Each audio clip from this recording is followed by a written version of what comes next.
Hello, sir. I think we can start this workshop now. Sir, could you please turn on your mic? I cannot hear you.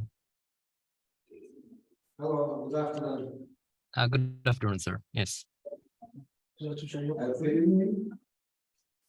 Sorry? Could you hear me? Yes, I can hear you very well. Yes. Okay, we're just testing our communications before starting our workshop. Okay. Okay, sir. So, good afternoon. My name is Pamul, and I'm from Yonsei University. Currently, I am a PhD student here, working in the field of AI. Yes. Can we start our workshop or we will wait a little bit? I think we can start the workshop now because it's already our scheduled time to start. If there are more people who are about to join offline in the room, then we can wait. If not, then I don't think there will be any more participation via online.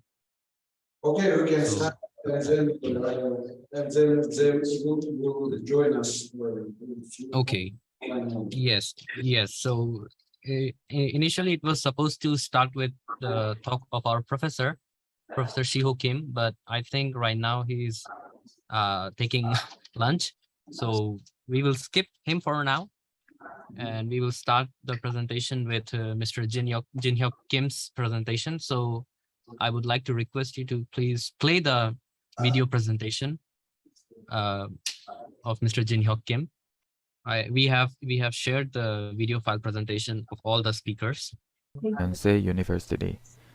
The topic I'm going to present today is user interface for personalized metaverse services in autonomous vehicle. In this presentation, I will explain the existing approaches and devices and their technical limitations. And based on this, I'd like to explain what kind of metaverse platform we are proposing and why we need this new concept. And I'd like to briefly explain the innovation and effects of this service. First, the limitations of existing approach itself. Currently, most of the devices uses a wearable-based approach. There are many different kinds of products from many companies, and as you may know, most of the equipment is big and heavy, so it is very inconvenient to carry around. And also, it is difficult to implement a high-resolution display that is highly immersive on a small screen. And since the screen is close to the eyes, inconsistencies are also occurring due to binocular parallax. The impressive part of user feedback we received in the UI/UX experiment can be seen well by looking at the picture on the bottom right of the presentation. It is not the device's performance that is the problem, but the reason why people don't want to use this type of equipment is because it erases their makeup or damages their hairstyle. Also, there were many opinions that they did not want to use the equipment used by other users. We thought this was one of the most important feedbacks. In the end, wearable devices, despite their high price, could not escape the limit of low user preferences and dizziness caused by binocular parallax. To enjoy full tracking VR contents, you need to install a number of stations in your room, wear headsets, and have trackers all over your body, and even hold a controller in your hand. We thought that there should be innovative solutions that were completely different from traditional methods. The idea that came from this point is we need to implement a new modality. Meta is developing haptic gloves that can embody very delicate hand movements and even reproduce the touching. Valve is developing a brain-computer interface, and there is also research to implement a virtual retina display that is directly irradiated to the retina to break the limitations of the display. Our lab has also developed several headset-type and glass-type devices using infrared rays, but in the end, we have concluded that they are all wearable devices, and the ultimate limitations are difficult to overcome. So the conclusion we came up with is the idea to use autonomous vehicles as platforms for VR, AR, and even metaverse.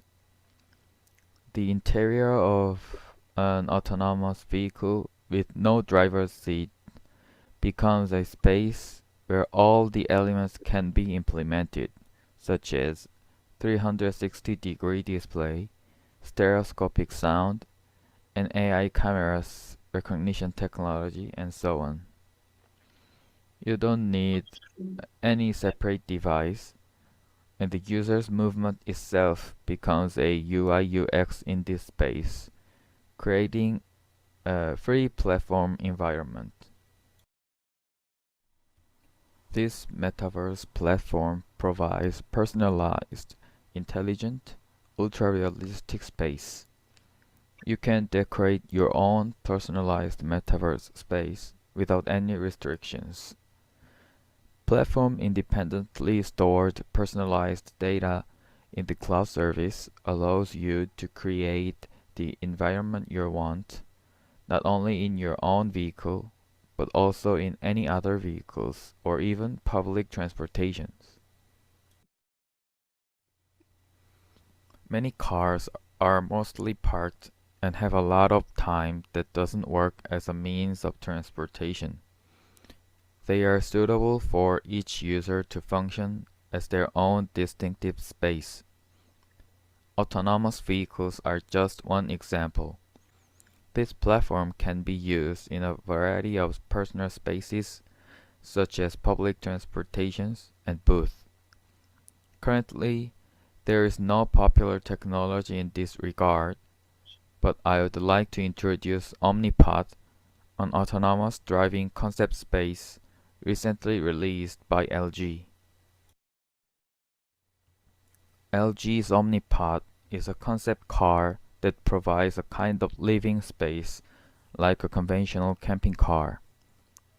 It is also equipped with a touchable widescreen display and home appliances such as refrigerators, and depending on the user's taste, the interior can be decorated like a movie theater or an office. Go further from these features, the company should provide future space to users.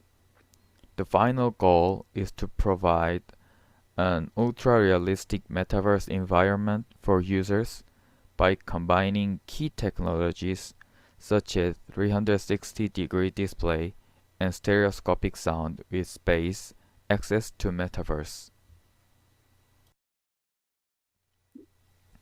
How to provide realistic displays to users. One of the display technologies we have paid attention to for this is 3D information display technology. It is a technology that various companies are using as 3D outdoor advertisements these days. It is characterized by a two-dimensional display that provides a realistic effect that looks like a three-dimensional sticking out. To provide the user experience without a separate device, a variety of similar 3D display technologies will be essential.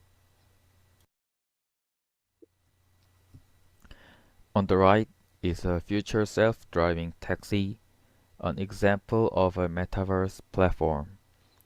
Although there is no full 360-degree display in this image, the glass window acts as a display and can perform 3D content playback. Sensors inside the vehicle act as an AI camera that recognizes the user's gaze and gestures and also identifies the user's intentions. Currently, it is serving as a taxi, so there is a navigation map on the inside screen. However, depending on the user's purpose of use, it automatically re-customizes the internal environment by linking with the cloud where the user's personal data is stored. If necessary, you can even consider installing holographic technology inside the platform. The metaverse platform we propose requires 4 key technologies. The first is a display technology. Traditional near-eye displays have problems such as low resolution, inconsistency, and dizziness. To solve these problems, we need to be able to deliver realistic effects while away from near-eye displays. Therefore, it is necessary to develop an ultra-realistic 3D display to provide realistic stereoscopic effects. The second is a multimodality recognition technology. Existing devices require a number of stations and external equipment to recognize users' intentions or gestures. But in our new UI platform, it can recognize inside the vehicle by an AI camera. The third is a device technology. One of the key characteristics of metaverse is to harmonize with virtual and reality. Our new UI platform can actually be linked to the metaverse space to real space as an extended reality inside the autonomous vehicle. Finally, UI/UX technology should allow users to store their personal data in the cloud and bring it up whenever they use the platform to provide personalized space. This enables full customization and personalization to each individual. As I mentioned, the first type of service platform is autonomous vehicle. Not only private cars, but also public transportations such as self-driving taxis may exist. The second type, there is a booth type platform. It is a platform for experiencing metaverse while traveling around specific areas such as exhibitions and academic conferences. The third is capsule seats that still exist on some planes and trains. If it is possible to make this seat a completely isolated space and provide the display and sound, it will also function as a great metaverse platform. Here is a summary of the personalized, ultra-realistic metaverse platform space we propose. Our metaverse platform provides personalization. Platform independently, you can freely customize, store, and recall your environment according to individual taste and preferences. Also, the metaverse platform recognizes and interacts with users, their intentions, facial expressions, and gaze. In addition to being able to freely control the internal space with voice or gestures, the platform also monitors the user's condition. Our metaverse UI authenticates individuals with their own smartphones. When authentication is completed, it provides user-friendly UI/UX without any additional devices. Finally, we provide reactive stereoscopic displays and immersive stereoscopic sound for realistic metaverse experiences. This new concept of metaverse UI is an essential technology to lead the future era of self-driving cars beyond the smartphone era. We believe that this platform technology will be actively used in various fields such as public transportation and entertainment to contribute to improving the quality of life in many ways. This is the end of my presentation. Thank you for listening.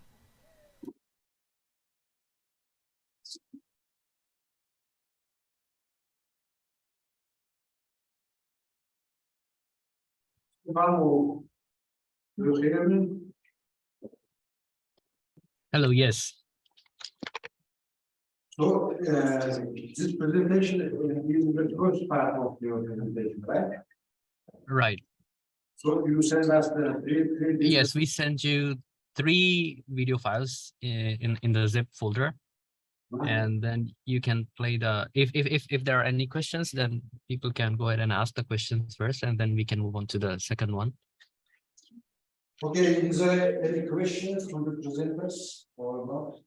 So I will see you. I'm not working. So you see. Is there any questions?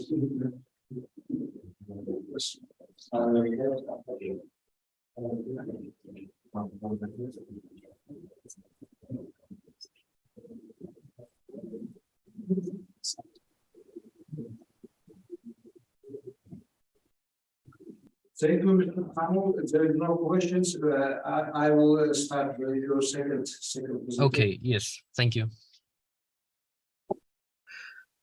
Hello, this is Pamul Yadav from STL Lab at Yonsei University, and welcome to the talk on user interface for in-cabin monitoring system in autonomous vehicles. So, first of all, what is an autonomous vehicle? As the name suggests, it's a kind of vehicle that can exhibit autonomy by sensing the surrounding through various sensors such as LiDAR, radar, and cameras being the popular ones. Currently, autonomous vehicles are able to perform various actions, for example, adaptive cruise control, where the vehicle can control its acceleration and deceleration to drive itself. Then we have emergency braking system, collision avoidance system, pedestrian detection system, scene understanding system, parking assistance system, lane changing mechanism, etc.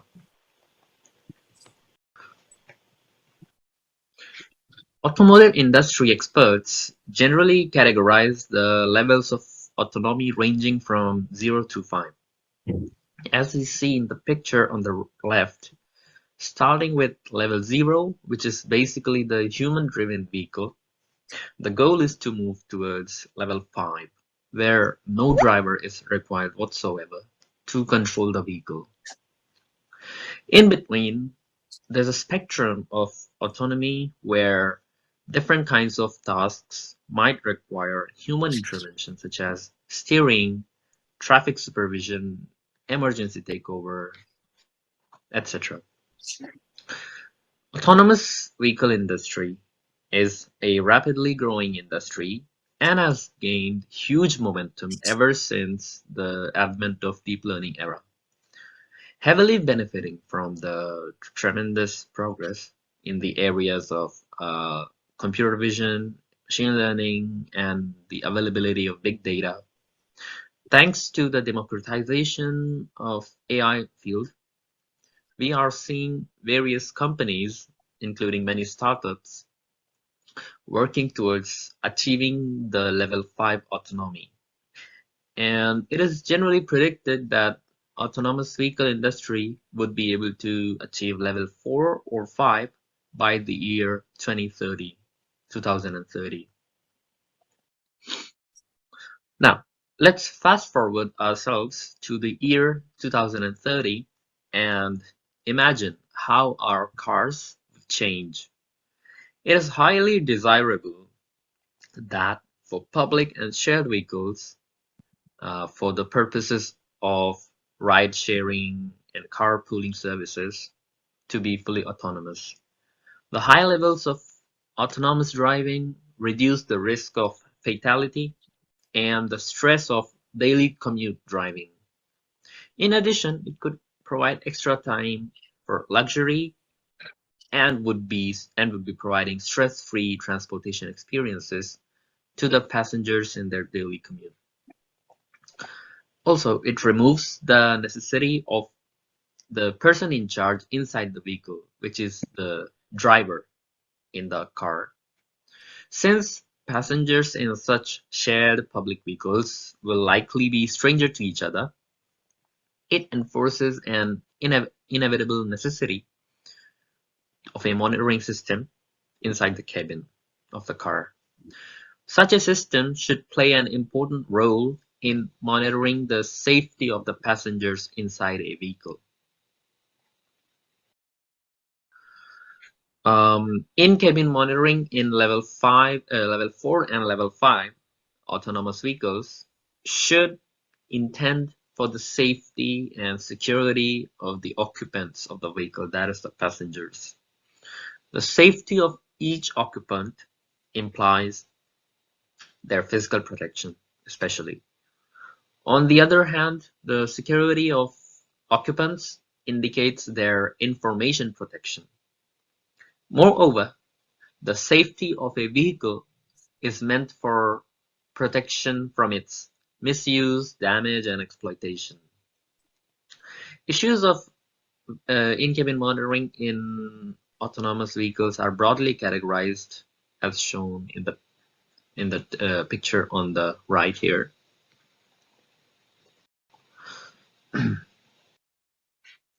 So some of the real-life scenarios are demonstrated here, such as smoking inside the cabin, using electronic devices, or carrying harmful objects.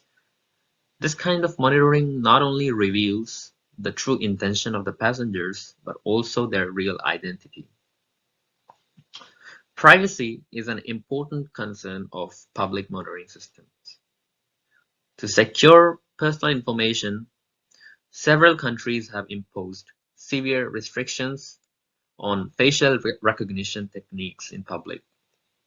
However, restricting facial recognition may hinder the very purpose of monitoring system. Therefore, one of the possible ways to solve this problem is to use face anonymization. Now, how to perform face anonymization? This can be performed by utilizing generative adversarial network, or GANnet for short, for face swapping and reenactment. Now, face swapping implements the facial transferring from a source face image, that is a face that is used for replacing the target face, to a target face image, and here the target face image is the face of the person whose face we want to anonymize.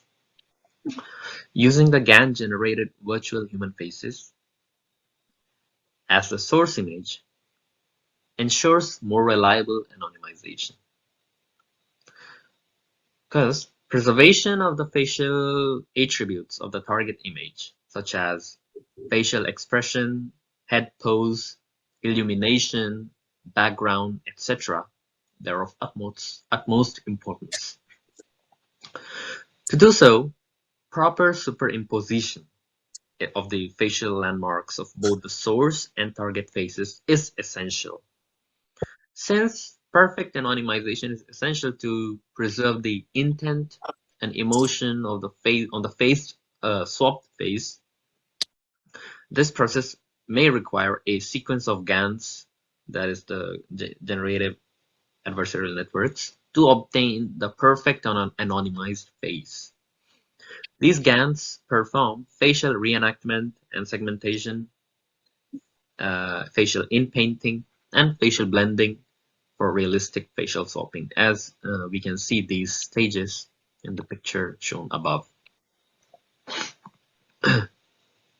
And below we are showing the results that how in actuality these faces of real human would be changed from original face to an anonymized face. If you see on the diagram on the photo below, we are showing two rows of images. In the first row, we show the original face of human passenger sitting in a car under different scenarios that varies from normal to some adversarial situations. And below and on the second row, we are showing the anonymized face of each of those passengers. As we can see, the face has been swapped. However, their intent, their actions, they're intact. They're behaving the same way as shown in the original images. Thus, by this way, we can perform face swapping to preserve their privacy while in the in-cabin monitoring system. Now, one of the primary concern with this sort of face anonymization technique is that of the face re-identification. That is, although, okay, we were able to anonymize the face. Now, what if we want to obtain the original face when we need it? To do so, the face detector in the model detects the faces, that is the target faces of the occupants, of the passengers from the in-cabin visual input, that is the cameras installed inside the cabin, as saw in two slides before. The identity feature extractor extracts the IDs, which is a 128-dimensional identity feature vector of faces, that is the target face, and matches the similarity of the target face with the set of virtual human face, that is the source face, to find the most appropriate source face. This similarity matching is in the vector space, that is, we use the Euclidean distance measure to perform matching between the extracted face ID and the ID of the virtual human, that is the source image. For each passenger, a pair of identity signatures corresponding to the original and anonymized faces are stored in the cloud. In case of any irregular situation, the subject can be backtraced by matching the identity signature and anonymized face.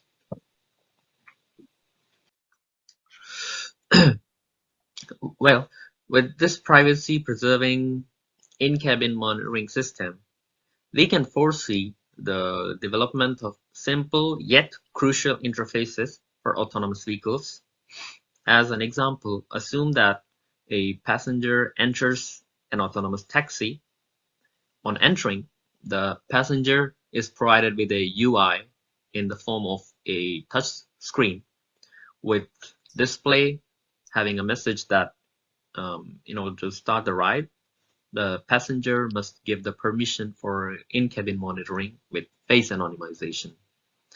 So we believe that in the future, with these small stepping stones, autonomous vehicles will play an important role in the development of metaverse industry.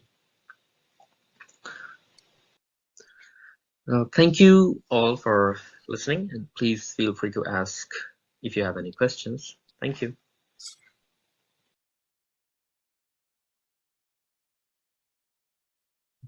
Okay, thank you, Mr. Pamuk. Thank you for your presentation and interesting video. So, do you have any questions for the presenter? No, no, so we still be the man. I don't know what's Actually, دستور انجام باقی نمی‌کنه سوالش خودتون مال درس Okay, Mr. Pamuk, there one domestic student ask you about the Could you tell us about information about what is the cost of producing such kind of user interface or the program, the software program? Sorry, could you please repeat the question slowly? I'm not able to hear properly. What is the cost of producing such kind of software or user interface in the future or now? So for developing the user interface, I think one of the most extensive technology available out there is to use C# language. So we use .NET Core to develop the user interface.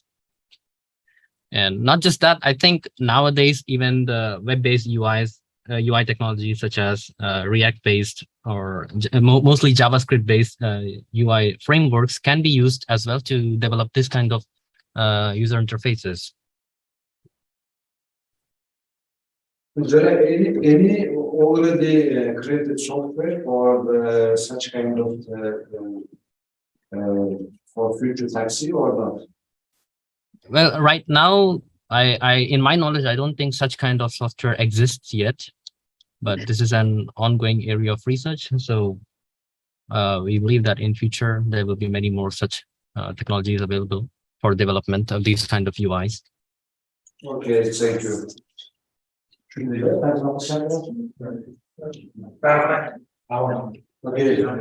thank you. Thank you. Which is for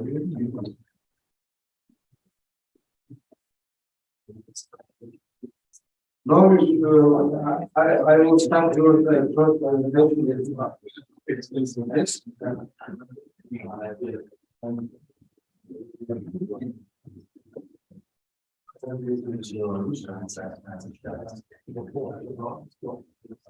Hello, I'm Sang-ho Lee, who is presenting analysis 2 and metrics for user sequence measurement in VR.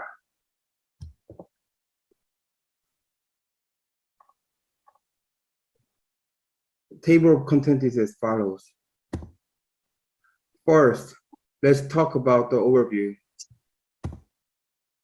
Recently, interest in VR content is increasing as metaverse has become a hot topic, but VR sequence has always been the hardest issue. To overcome this, there are many studies to quantitatively measure VR sequence. Representative studies include methods to check changes in brain waves by measuring EEG, or method to measure changes in visual function by measuring changes in pupil distance.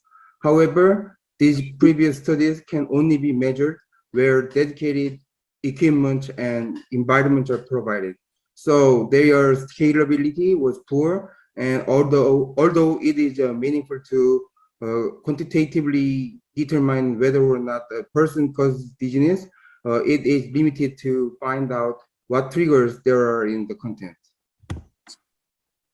Therefore, various studies have been conducted to compensate for existing shortcoming and secure versatility, and there have been attempts to have most of the qualitative research through the survey-based experiments such as SSQ. However, these studies also did not escape the inherent limitation of being qualitative, and most of the previous studies on single triggers have limitations in analyzing VR sequence triggers by various factors of current VR content. Therefore, in this presentation, to define multiple VR sequence include factor, 3 layers were defined and categorized for each feature, and quantitative measurement methods for each triggers were presented based on previous studies. We proposed a VR sequence calculation model for multiple factors using this model, and presented and tested hypotheses to analyze the correlation between VR sequence triggers for each layer and actual user response, and each layer derived through the model. We'll briefly explain the VR sequence measurement method. The factors that causes VR sickness were classified into three categories according to the characteristic of the trigger factors, and were defined into three categories by hardware, content interaction, and visual stimulation, respectively. Each category is referred to as a layer in this presentation. Detailed measurement method for each layer will be explained in detail from the next chapter.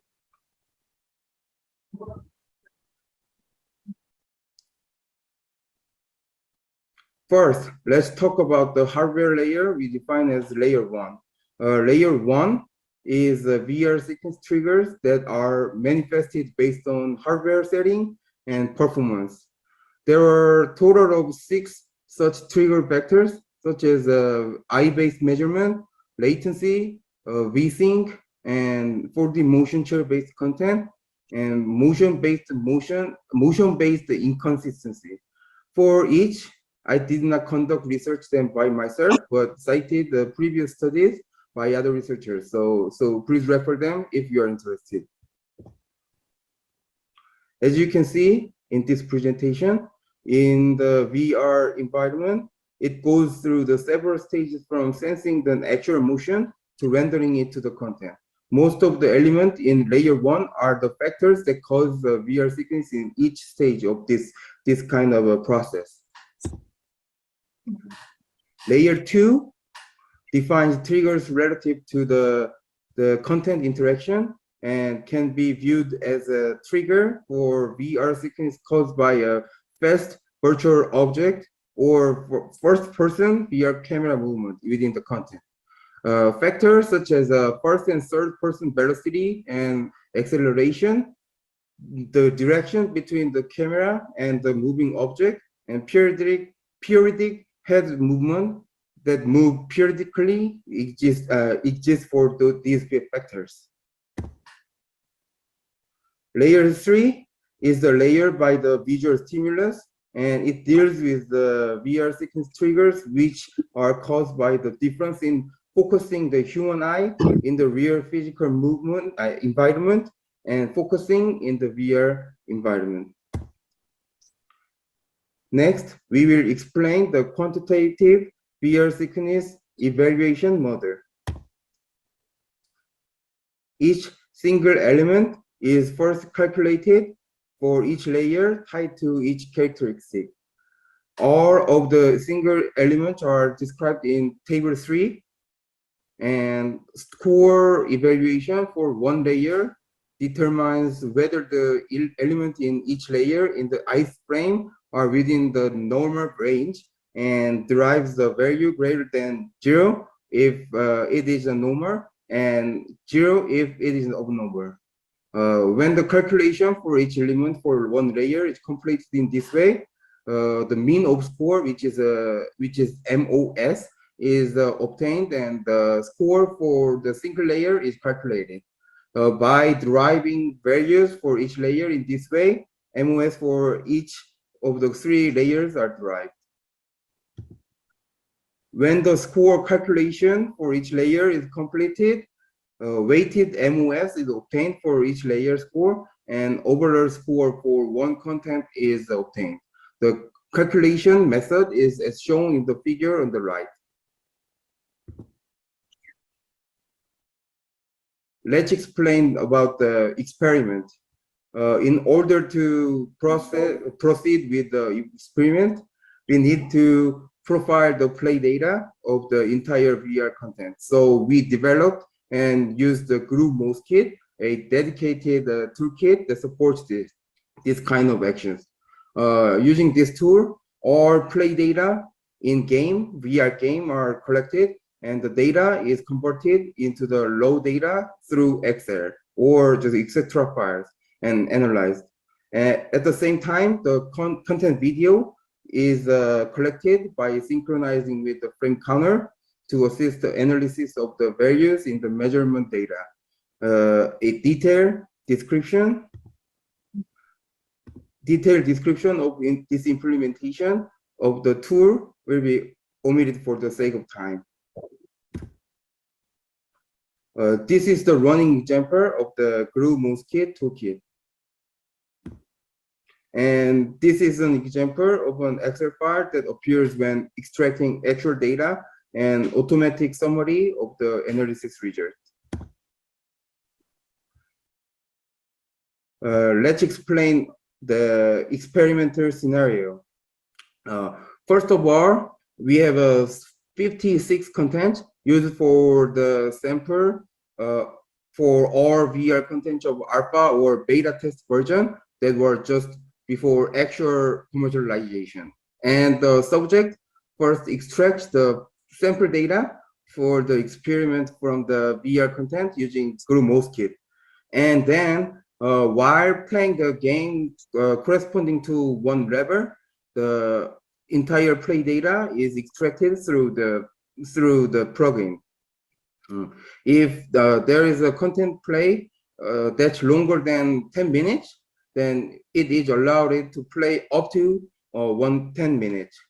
After playing the content, the subjects filled out the questionnaires about VR sickness, including factors corresponding to table 4 in the SSQ questionnaires. In this way, the same is recorded for all VR content.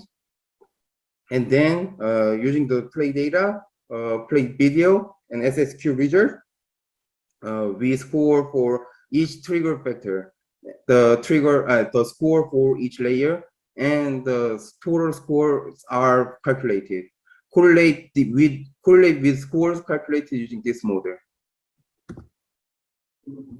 For reference, table 4 of VR sickness mentioned in the previous slide is as follows. We will explain the hypothetical model for VR sequence dependency.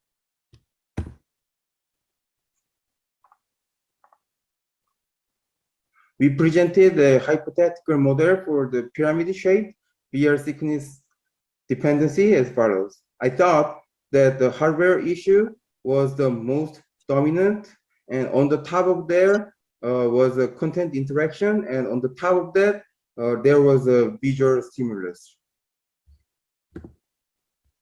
The reason for this judgment is that the most VR sickness inducing factors are particularly dependent on hardware, because there have been previous studies that there are many factors are caused by a hardware sensor or equipment performance.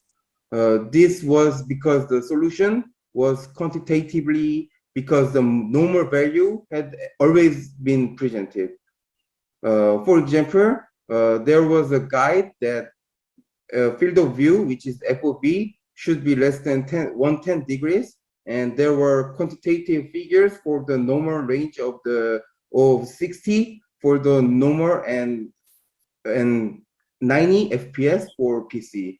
It was believed that these hardware issues can be reduced as the performance of the equipment goes up. So the hardware triggers are difficult to lower the overall sequence level if the hardware is not overcome, no matter how good the content is. Now let's talk about the statistical analysis. The correlation between each layer and the SSQ result was analyzed, and the p-test was conducted. If the p-value is less than 0.05, each R, and between 0.05 and 0.5, and each NR, and other values as SNR. As you can see, most of these values are R for layer 1, and general discomfort and headache for layer 2 is R, and for only the NR and SNR for the rest. For layer 3, NR or SNR was shown in all the other areas except the eye strain.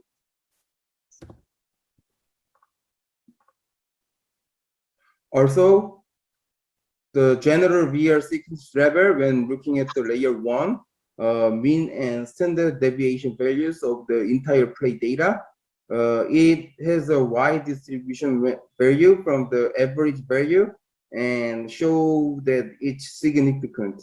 It shows value that can be compared and interpreted.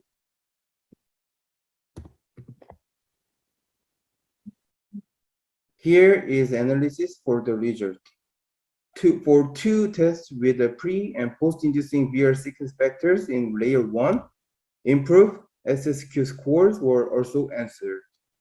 The 30th and 31st test results are representative, and the clarity of the correlation exists because the improved FPS induced the layer 1 score, and it was determined that these results were relative to the improvement of the SSQ score.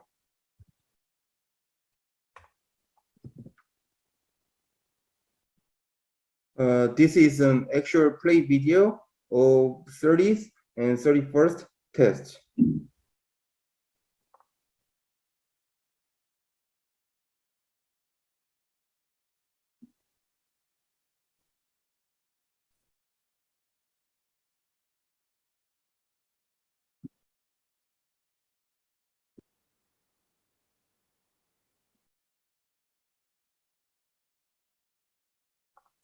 Yeah. There was an improvement in FPS.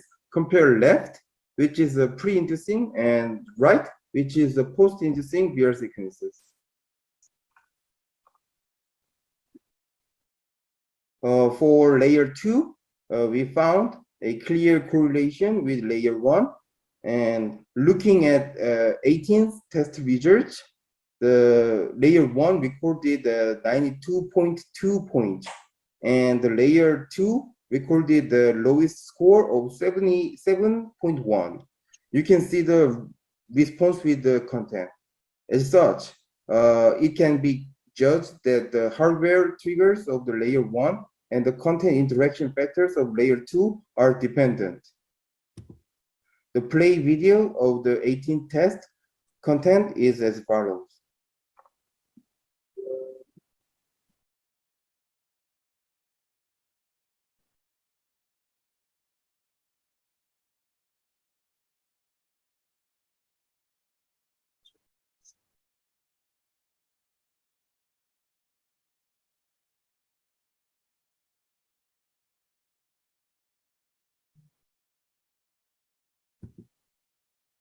And next, layer 3 will be explained. Although it is relative to the eye strain of the subject SSQ response result, it was found not to be relative to the response result to the fatigue and blurry vision. However, there is only one content that appears below 90%, 90 points in layer 3. So therefore, more test projects and analysis are needed to identify and analyze specific causes in layer 3. Conclusion, in this presentation for VR sequence, the hardware issue is the most basic among all VR sequences inducing factors, and it affects all the other layers. And there is a clear correlation between SSQ response result and the overall score proposed by the model. It was hypothesis. Layer 1 and 2 were analyzed to have a clear correlation, but for layer 3, additional research and analysis are needed since there are not enough data to conduct analysis. As for the research result actually conducted, most of the sample used for the experiment in this paper, this presentation were high quality VR content just before commercialization. And there were not much major issues other than hardware issues. Therefore, in the future research, we intend to supplement these existing experiments and to build and proceed with an environment that allows only content issue to be verified in an environment dependent of hardware issues. In particular, for layer 3, we plan to conduct additional research and drive results by dividing the fatigue-inducing and non-fatigue-inducing sections and testing locally. Thank you.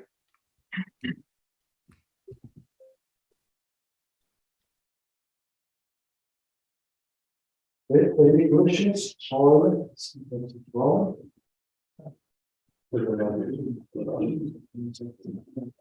the website and any questions?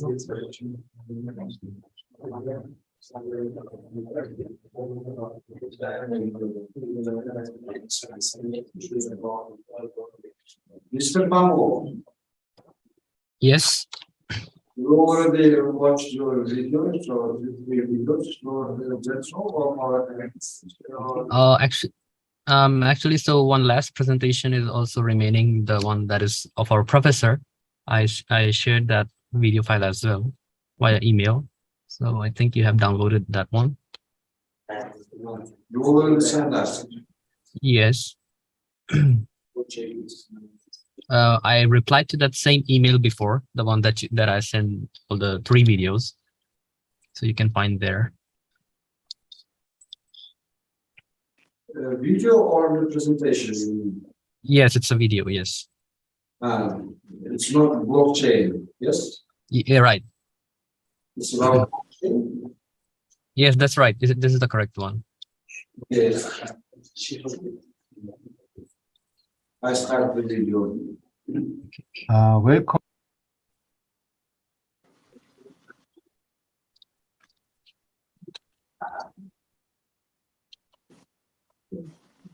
to the tutorial session. My name is Shiho Kim. I'm a professor of Yonsei University. Today's first topic is NFT and blockchain-based metaverse ecosystem. I'm managing the Seamless TransX lab. You may have interesting on what the meaning of TransX. The TransX means trans everything. For example, autonomous and intelligent mobility for the transportations, and for innovation in the artificial intelligence for digital transformations, and the metaverse and the VR for innovation in the real to cyberspace is transitions. Let's look at the outline of today's talks. The first part is blockchain and cryptocurrency. I'll explain blockchain system features and the advancement of blockchain technology from blockchain 1.0 to blockchain 4.0. And the second part is metaverse. I introduce the metaverse technology and its applications, and for the combination between metaverse and NFT. This actually is a combination of metaverse and the blockchain technology. And I'll summarize talk after explaining 2 parts. Features. Blockchain has a secure and immutable and irreversible, auditable, traceable, and transparent, and also scalable characteristics. Secure means your data is securely stored. Then it means it's encrypted. Then it can protect your data from the disclose of contents without your permissions. And the immutable means is store. If you write or store data, it's retention. You can keep in the permanent retention of a record. And irreversible means if you do something, you can protect the tampering or repudiations. Auditable means, first of all, I'd like to introduce the blockchain system's features. The blockchain system is secure, and the data, you can keep the security and the reliability of your data, and also immutable. Immutable means if you write or store in data, you can keep in permanent retention you can guarantee permanent retention of record. And it's irreversible. Irreversible means you can protect the data or your record from post-tampering or repudiations. And then all accounting is auditable, and also you can trace all the transaction history. And also it's transparent to public or to private. It's depending on the blockchain types. For public blockchains, it's transparent to all public. But in the private blockchain type, it is transparent to only the member.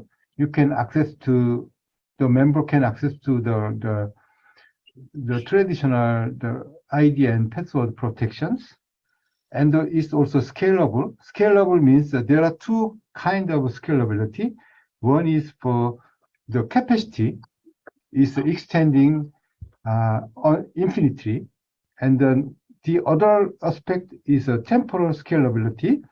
In the time beings, the capacity is increasing, and you can record your data maybe in 1 millisecond, 1 second, on 1 day. This the temporal the capacity of your database. And also one of the key features of a blockchain system is decentralized. And it's possible to collaborative development. Also, is the software programmable. Then decentralized means there is no the central authority who can control the system. And the programmability means you can make your system by programming by the software method. Then how the blockchain can provide this kind of characteristic or features? And then we may have interesting on how the blockchain operate. This system is the basic, the mainnet architecture of blockchains. Then it is simply it is first blockchain. Then I named it is blockchain 1.0. This is the architecture of Bitcoin, the mainnet. Let's look at how it operates. So first, if you have some transactions, then your data the record or data is encrypted by the public key. Then the data is propagated to other peers. Then all the peer is the mining node who participate in this mainnet. And then there's the mining step. All the nodes in the mainnet make a consensus. The consensus means the more than 51% of a nodes agree on the code. What's the code? That every node try to find the hash code to make the blocks. But the first node successfully find the hash code. They propagate also this hash code to all nodes. Then the 51% of other nodes are checking whether this hash code is correct or not. Then you say that we make some consensus, and then the first node finding this hash code is got the incentive by the cryptocurrency. That's why there is a cryptocurrency. They can get incentive by the cryptocurrency, but there are competition to the mining because it can get the economic incentive by the work work means the mining works. That's why this consensus process we call is a proof of work type consensus. And then after the consensus is completed, then you can generate new blocks, and then you can training the new generated block to the previous block, and then it can also all this chain is the shared and copied to all nodes in the main network. Then each of the transaction data is hashed, and then is packed in one blocks, and all the hashed block is a system of public and private key of 256 encryption systems.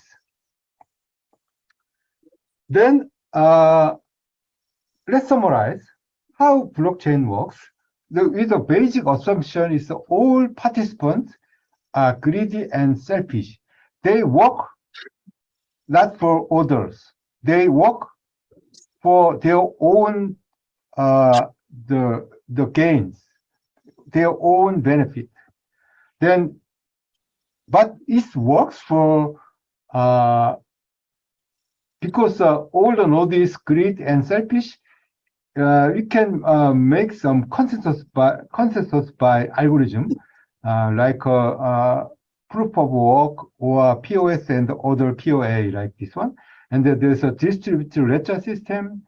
There is a mining system, and then there is a hash and electronic signature and encryption system by 256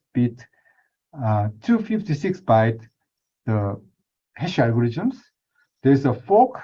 Fork is a branching of the mainnet to generate the new mainnet. It's adopting the same algorithms and the same record of a previous data. And also there's a cryptocurrency system. This cryptocurrency is providing the incentive. And then in the smart contract system, I explained the later, it provide the gas. Gas is a fuel to work for the machines. And also the blockchain system, it provide identity. In blockchain, we can make some DID. DID means distributed identities. Then let's back to the previous one. Then there's the key algorithm. It makes the system secure.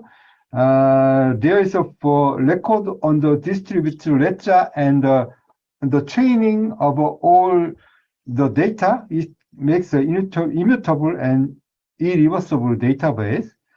And then it's an open system, and that's why it can traceable and it's auditable. And then by all this kind of process is open to all participants, open to anyone. That's why this system is transparent. And also this block can be extended forever. There's an unlimited capacity of the storage. It makes the scalable of the database. Usually, most of people think that all the data is stored in the distributed ledger, but the capacity of a ledger is very limited. That's why in the blockchain system, if you have the data stored in the blockchain, you make some transform by some kind of public key, then you generate the hash code, and then only the generate hash code and the timestamp is stored in the public blockchain. That's why in the normal or the usual data storage based on the blockchain system, there is for the private blocks, then it's a permission list, and then this is for the public blocks. Public is a permission list. You can everybody can access this part, but this hash is encrypted by the hash code. That's why it can keep in very safe and immutable using the blockchain systems. The second advancement of a blockchain is a smart contract system. It is based on it's originally based on the Ethereum-based blockchain. In the traditional contract system, two parties agree to make some contract. They write a contract document, and then there's a third party who guarantee or is for eyewitness of what kind of a contract is made. Maybe this third party is for the government authority or the lottery system, and then this paper document is executed by the human beings or the company or the participant. But it's smart contract system. There's a two party. There's for smart contract the executable code, and this executable code is coded by the Solidity D apps, and then there's a for execution of the smart contract. There's a you can set the transition condition in the contract code. The one is a condition of input. The second one is the gas fee. The gas fee means if this contract is made and is executed successfully, then how much the fee will pay to the system. That is a gas fee. Then if gas is if you want to using some kind of machine, you must pay for the cost, the gas cost to the machine. That is the similar concept. Then if the automatic the transaction condition is satisfied, it can be automatically executed, and then this all kind of input and the record is stored in the distributed ledger in the blockchain system. This is another simple architecture for this drawing shows how the smart contract works. There's for Ethereum-based Solidity app is a contract code. There's two conditions. One is a gas limit, how much you pay if you successfully execute it. The other is input conditions. Then all the record, this code and all the transaction record stored in the blockchain. Then I'd like to say that this smart contract system is a blockchain, the 2.0, and then the smart contract code is we call this, the code is Ethereum virtual machines. Virtual machine is a executable code on any kind of the system platform. Virtual means it works independent on any kind of operating system or any kind of hardware system. Then EVM means it's a Ethereum-based the contract code running on any kind of operating system. And we call it's an app, the application, but it's a smart contract is a blockchain-based application. That's why we call it a decentralized application. We simply call it a D app. And the one of a more advancement of this smart contract system is DAO, so decentralized autonomous organization. I'd like to say this advancement of a blockchain system that is blockchain 2.5 systems. Blockchain 2.5 DAO is a kind of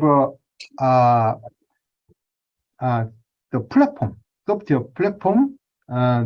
In the software platform, there is a developer making the rules and policy, and there's a stakeholders. The stakeholders is a kind of the owner, or is a kind of investor to this DAO. They have some kind of their portion of a stock in the conventional company, but DAO is a kind of their share in maybe in the kind of the cryptocurrency. And then there's a lot of smart contract code embedded in this DAO, and then there is the validator engine.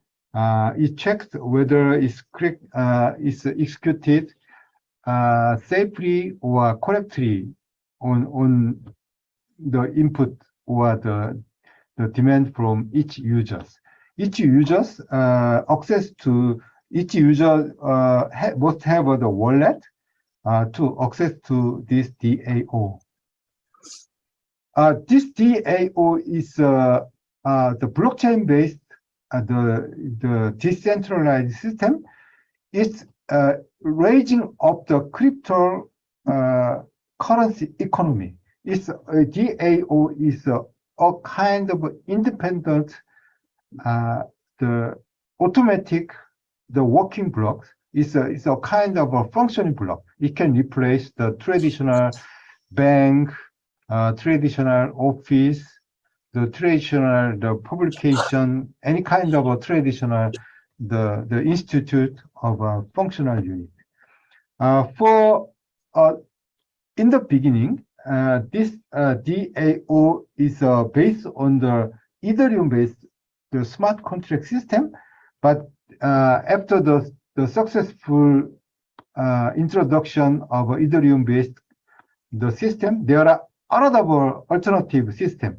That's why there are many altcoins and tokens for replacing the Ethereum based code is now appear. There are many alternative the smart contract and the DAO now is available in the world.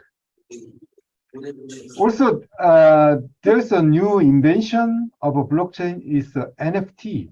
NFT is a non-fungible tokens. I'd like to say the NFT is a blockchain 3.0. The NFT is gives uniqueness to the digital creation and digital asset. It can generate the value, the unique value to the digital asset. The NFT is based on the Ethereum, the protocol we call the ETC 721 is for derived token of the Ethereum, the coins, ETC. And then it provides concept of ownership of a digital asset. Let's look at these simple examples. Our content create some the content, digital content. The minting means is the publishing using the NFT. Then you can this NFT is tradable. If you exchange this NFT, means the ownership is exchanged from seller to buyers. Then in the first trade, then the payment the buyer pay to the content creator, And after the successful the first trading, there will be the retrading.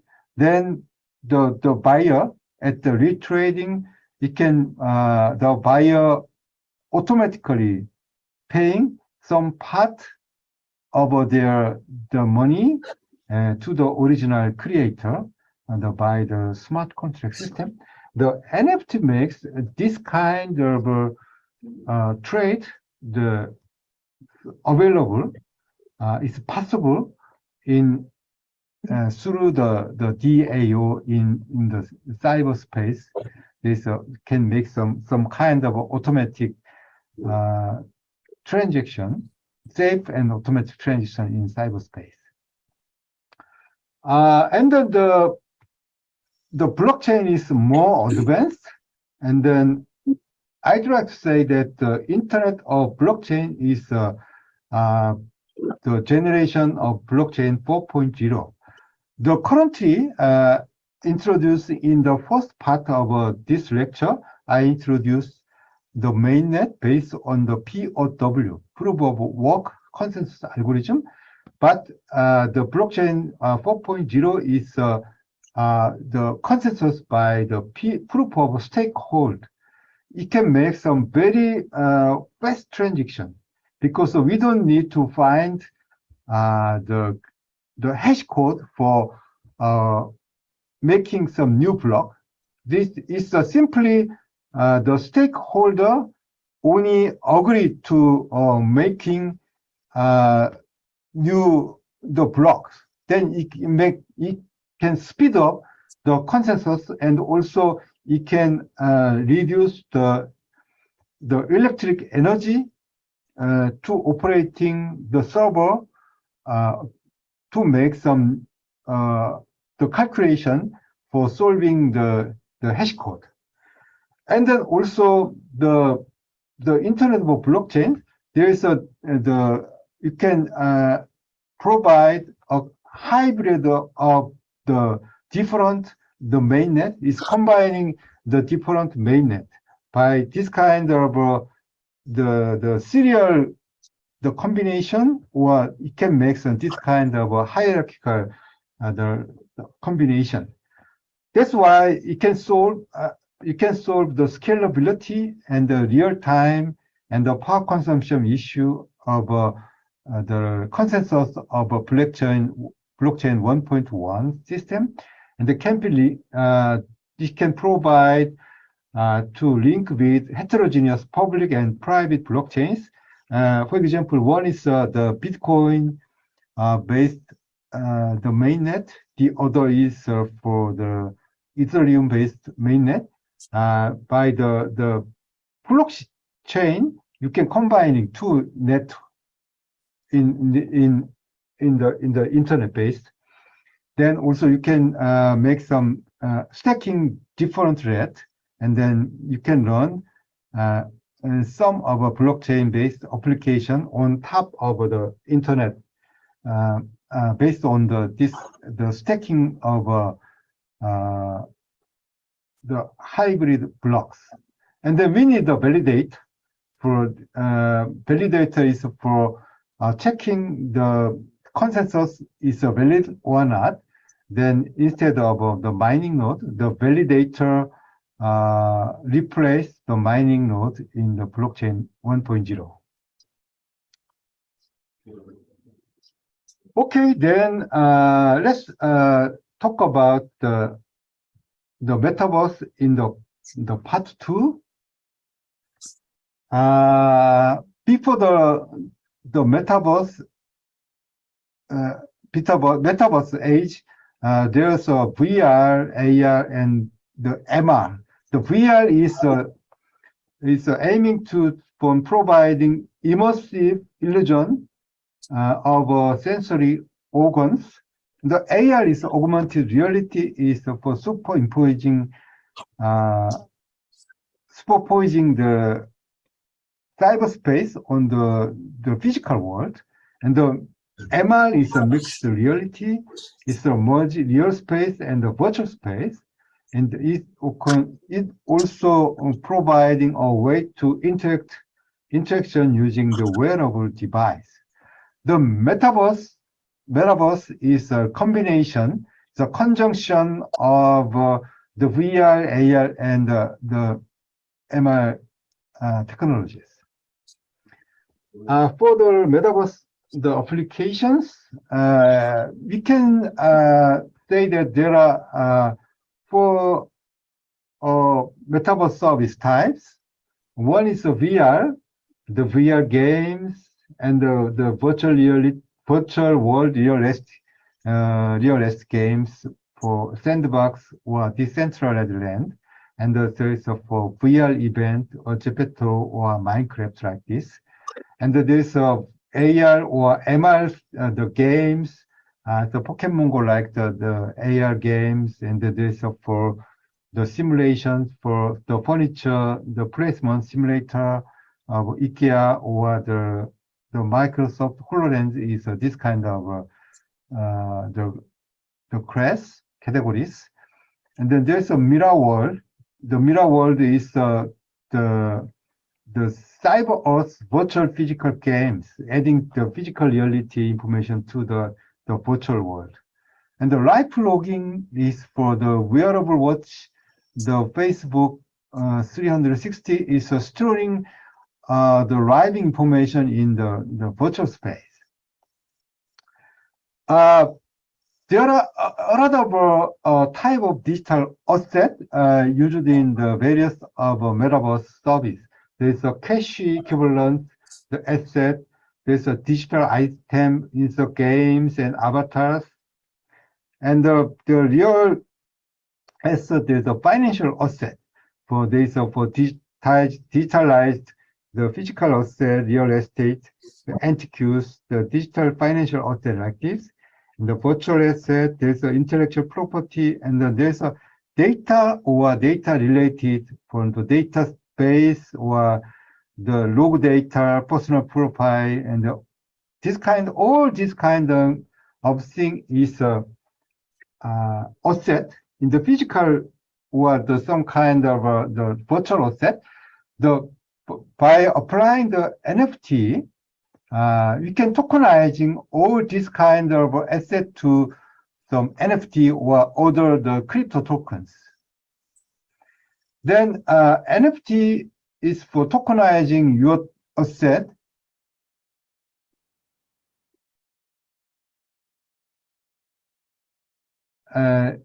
By this way, your digital of your some asset is a physical or anything. You can digitalize this asset, and then there's the NFT provide the way to proof of ownership.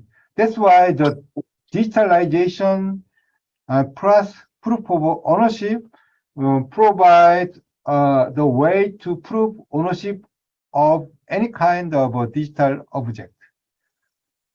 The main feature of NFT is the digital asset trading standard protocol operating on the internet, and its uniqueness and ownership can be given to any kind of digital files, and the ownership can be transferred by NFT transfer blockchain transaction without moving the real location of digital the asset.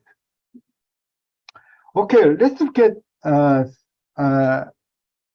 example for the how the digital content can be traded using the NFT the platform. There is this side is users the app, and this side is a server.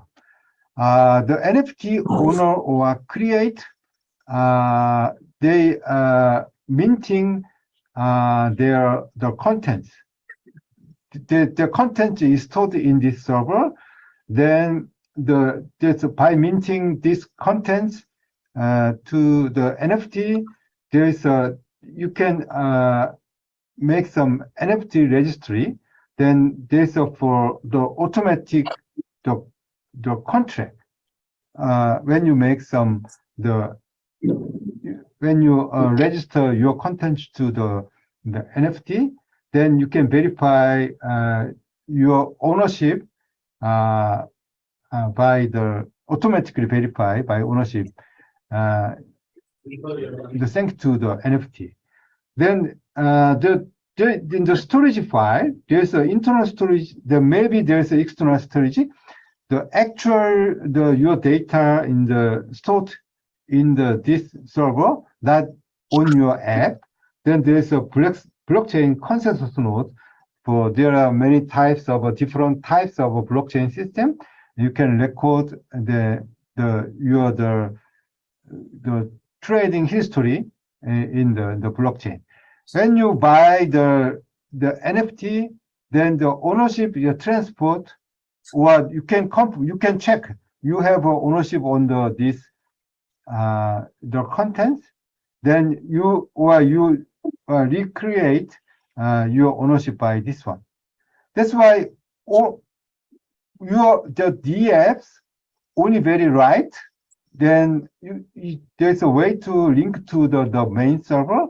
The main server stored all kind of contents and all kind of information, and it's linked with some kind of blockchain system. Okay, then by the metaverse, by the blockchain and the DAO and the NFT, it's combining the metaverse business model, and it makes some new ecosystem. There are 4 participants. One is for the metaverse service provider, and then the other is for the item and crypto exchange. Then the other is for the NFT minting service. There is for NFT exchange service. When the metaverse service providers create or designs new digital art or contents, or metaverse game provider makes them their own the cryptocurrency for the play to earn game, they make some the new kind of digital asset throughout the games. Then there are the musics, the video content, etc. like this. There is a link. Then there's this kind of assets linked to the one of a crypto, the currency. There is a DAO for exchanging the digital asset to the cryptocurrency. And then in most of case, actually in the most of case, this contents you want minting is the NFT. There is for another DAO for providing the NFT minting service. After the successful minting this service, then you can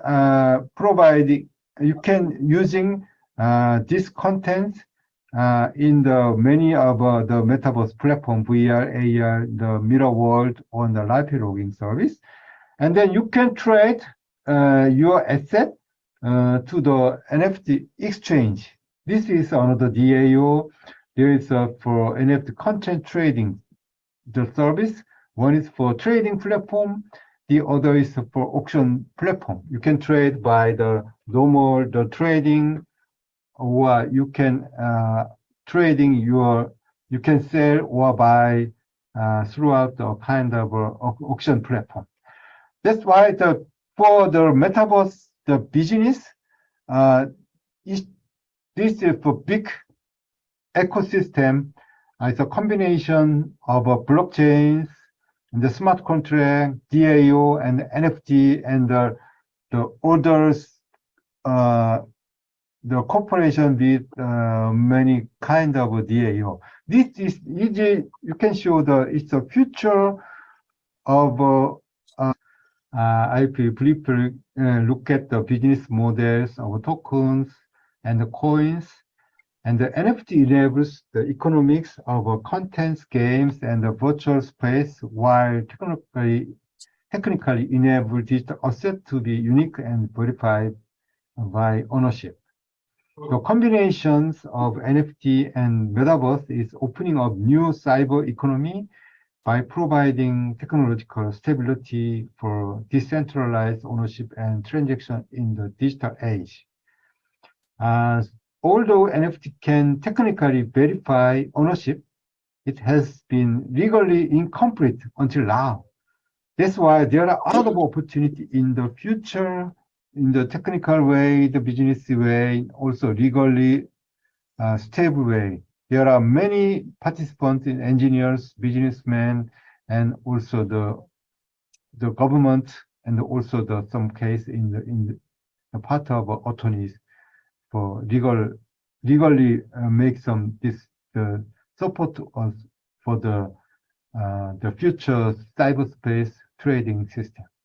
Okay, thank you very much for your attention. Okay. I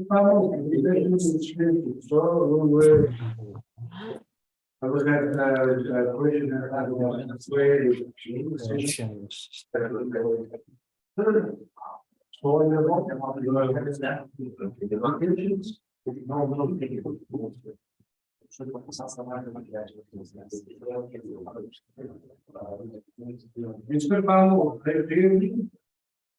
Yes, yes, I can hear you.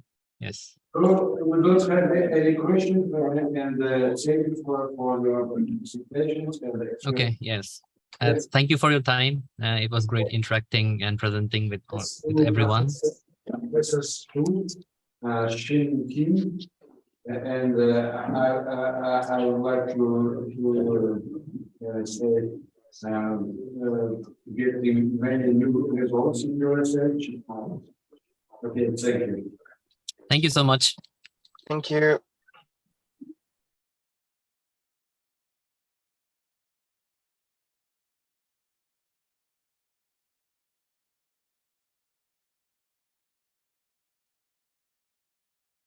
Afternoon and good evening. I'm Savinder Puri and I'm a DevOps evangelist with a bank in Eastern Europe. I'm passionate about helping enterprises across industry verticals solve business problems based off technology solutions. I'm also the author of How to Build a Career in DevOps, a practical handbook to help start or scale up your career in DevOps, which is available on Amazon worldwide. Join me for IHCI's exciting workshop on DevOps. Why should you attend this workshop? Well, you should if you want to know from industry leading experts on what DevOps really is. You want to learn with a practical CI/CD tool setup, configuration, and execution. If you're toying with the idea of DevOps and want to hear some fascinating in the trenches stories, or if you're not even in the DevOps area, but you're intrigued and excited to move into this area, you will also get an opportunity to ask me questions in an exclusive Q&A at the end of the workshop. Don't miss this chance to get practical insights into DevOps. See you at the event.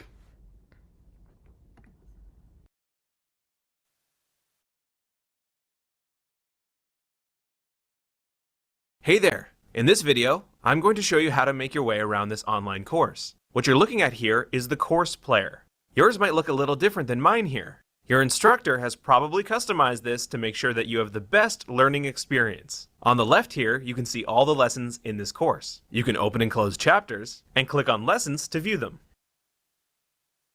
This is a video lesson, and you can press play to start watching it. When you're finished, you can select this button to mark it complete and continue on.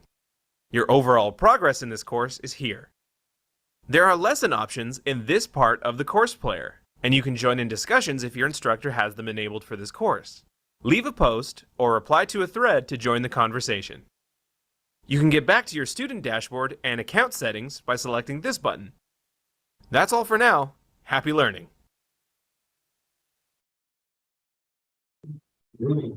Bazı platformlar sadece şu yoktu böyle kendilerine basit bir burada müşkül olmadı.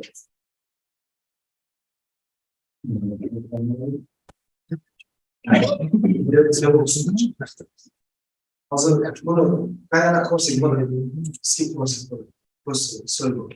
everyone and welcome to DevOps Light course. We will start this course with Module 1. Module 1 will talk about DevOps overview. So let's take the grassroots journey of DevOps. Let's start with 2009, where Patrick hosts the first DevOps Day. Surprisingly, like-minded people around the world attended the conference. It was an awesome event. Twitter exploded with hashtag DevOps Days. And boom, hashtag DevOps, jump in and join the conversation. But wait, how did that happen? So let's go back in time. In 2007, Patrick was assigned a new project. It was about data migration. He was responsible for testing. And boom, he hit the Great Wall. Clearly, there was a need to address the issue of Dev now successfully applying lean and agile practices to drive development, and Ops was out of the loop, following ITIL practices, driving stability, reliability. It was us versus them, the blame game, creating adversaries, rather than one team focused on one goal. He takes to Twitter to find a voice. In 2008, in Toronto Agile Conference, Patrick presenting how fragile are we, agile infrastructure and operations. Andrew posted birds of feather discussion, agile infrastructure administrators. Not well received, only one participant. Sounds familiar, right? So Patrick searches for Andrew in the hallway. They connect and start agile administration group online. In 2009, we had made some progress around DevOps thinking. O'Reilly's Velocity Conference, they are talking about 10 plus deploy a day. Dev and Ops cooperation at Flickr. Patrick at home watching joined the conversation online and was challenged to host his own DevOps days. Vendors started responding. A sense to this Dev plus Ops ways of thinking is taking hold and making its way into mainstream. So it clearly reflects, and history reminds us, it's a movement started by the practitioners for the practitioners. DevOps is not a product, framework, specification, or a job title, clearly. It's an experience-based movement, decentralized and open to all. And let's go back in time to understand the practicalities of DevOps and the DevOps thinking, and what was the opportunity and the challenge. In 2015, there was an article written by Gartner, and it also reflects the challenges as well as opportunities. So let's talk about the opportunities first. So they talked about why DevOps will emerge. And DevOps is not usually driven from the top, thus it may be more easily accepted by IT operations. They also reflected the challenges we had with numerous frameworks, including ITIL, best practices, and it was well acknowledged that they have not been able to deliver on the goals, enabling IT organizations to look at new models.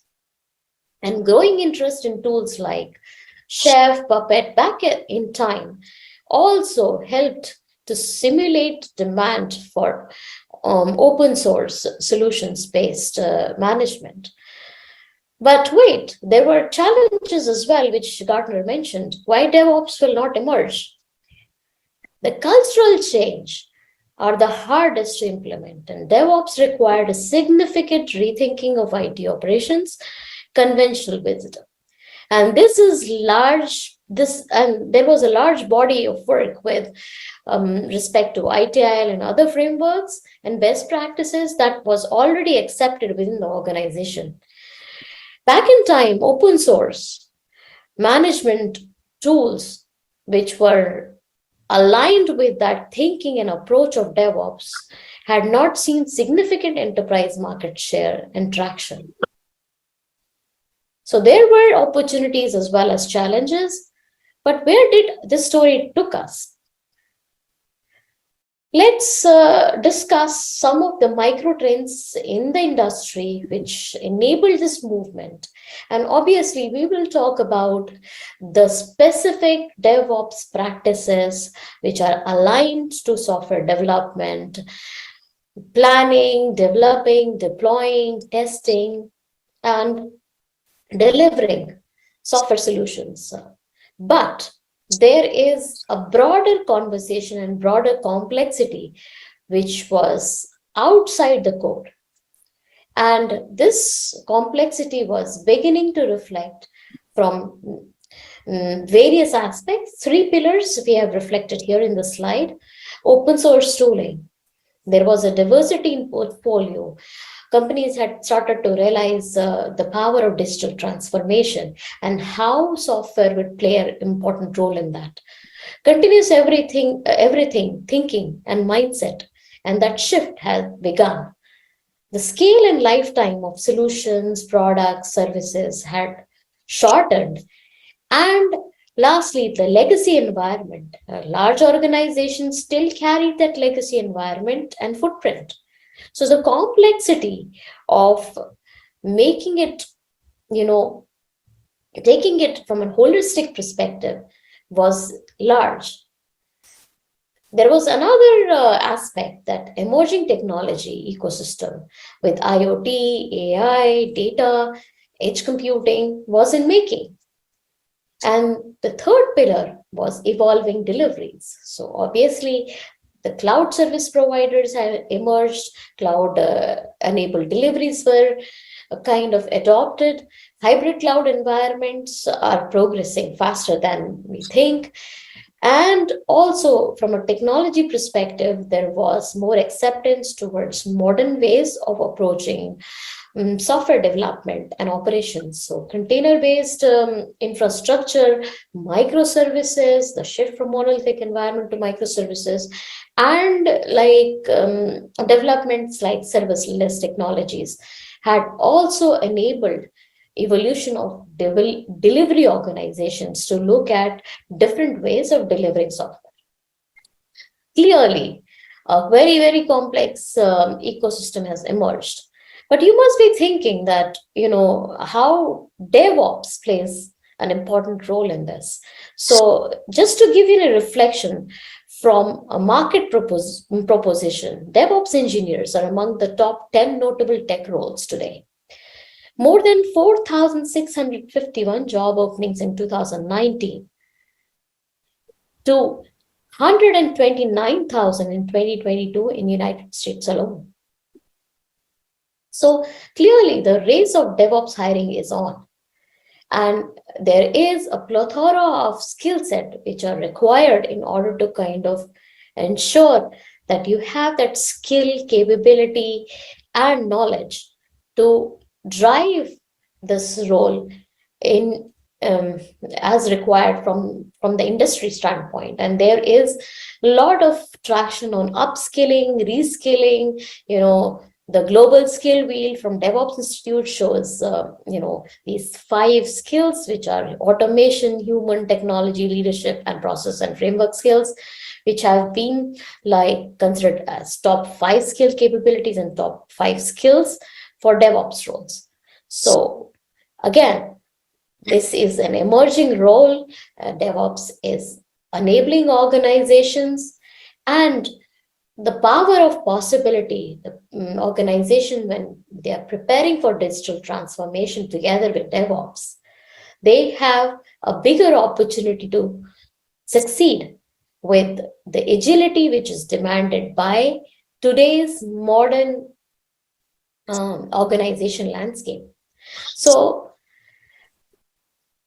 to emphasize the fact that why DevOps has been a very important enabler in the digital transformation journey for organizations, I would highlight that there are 5 main reasons. And of course, you'll have to find your own organization why. But business wants to constantly innovate because there is a need of modern products, services, the ecosystem of consumers are changing. They are more digitally aware, and also they are looking for more digital solutions than ever. Speed, productivity, and quality are required in order to kind of compete in this ecosystem. Focus on customer experience, customer delight when you take your software solutions to market is extremely essential. Operating with efficiency, you have to be cost efficient. So more and more companies are looking at pay-as-you-go models, subscription-based models, and also to ensure that, that DevOps thinking is from the inception stages adopted to ensure we have operational efficiency and effectiveness. And lastly, breaking down the silo culture. So the business, the technical teams, and the IT teams working together to ensure that the company's organization remain innovative. So how DevOps is enabling that is it's looking at the entire delivery pipeline, and the goals of DevOps, they are not limited to what you see on the screen, but smaller and more frequent releases, shorten the lead time between the fixes, faster mean time of recovery, reducing cost of product iteration, and culture of collaboration and effective communication will enable faster time to value. Obviously, these digitally enabled products and services demand that we ensure we have faster feedback loops, we release quicker, as well as we are discrete and have short cycles of product improvement and product new feature enablement.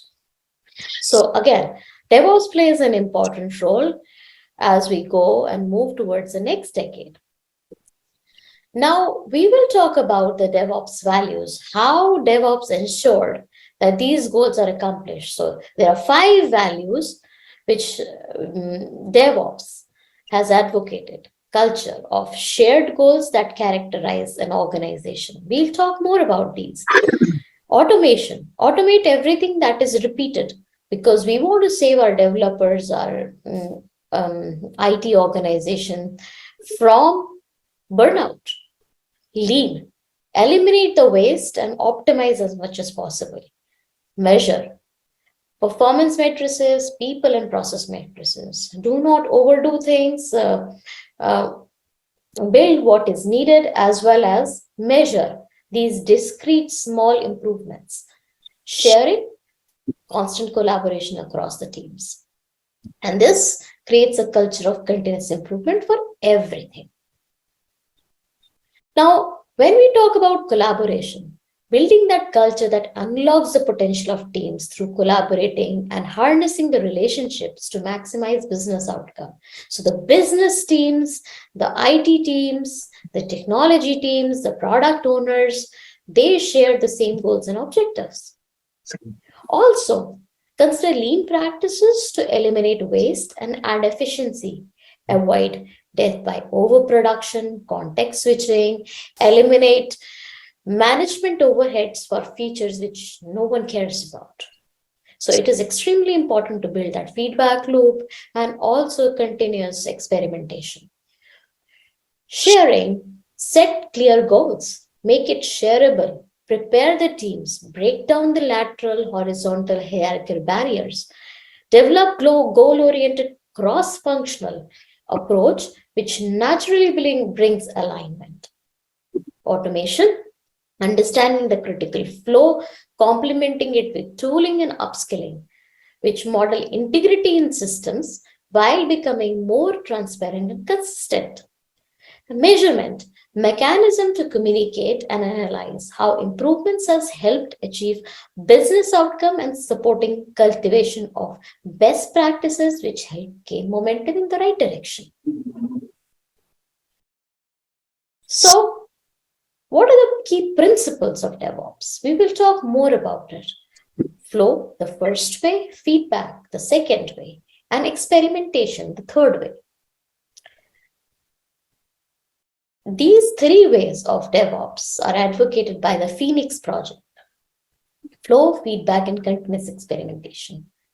There's another aspect, theory of constraint, which is basically identifying the most important constraint and reduce bottlenecks. Example, your dev delays, environment delays, deployment delays, test setup, QA delays. Also, organizations look at resiliency and reliability as one of the pillars of, progressive modern software-based organizations. So chaos engineering becomes an important aspect of DevOps. And lastly, learning organization, creating a culture of continuous improvement for everything. So let's dig a little more deeper into the three ways. The first way, the elements of first way are understanding the flow of work, always seek to increase the flow, never pass known defects downstream, never allow local optimizations to create global degradation. In the subsequent modules, we will talk about how DevOps enabled organizations are building that transparency, simplifying the visibility and the prioritization of work, and understanding how to manage and monitor the flow of work. But for now, let's continue this discussion about the left to right flow from dev and ops. That's what the first phase is all about. An outcome emphasizes on the performance of the entire system. Purpose is to understand and increase the flow. There are various tools and techniques available today which enables the first way, and we will talk more about it in the subsequent slides. The second way, the purpose is to amplify feedback loop.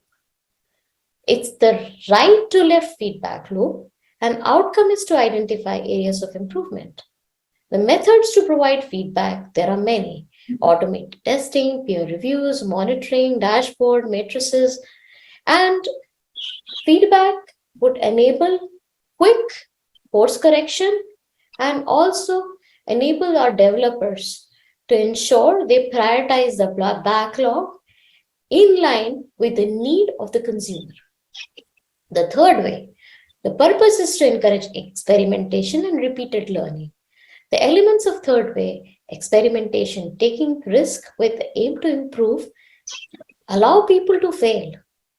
Don't be careless or lazy, but adopt practices like what Netflix did with Kiosk Monkey. The concept can be used to master the experimentation and improvement and continuous improvement and learning of an organization.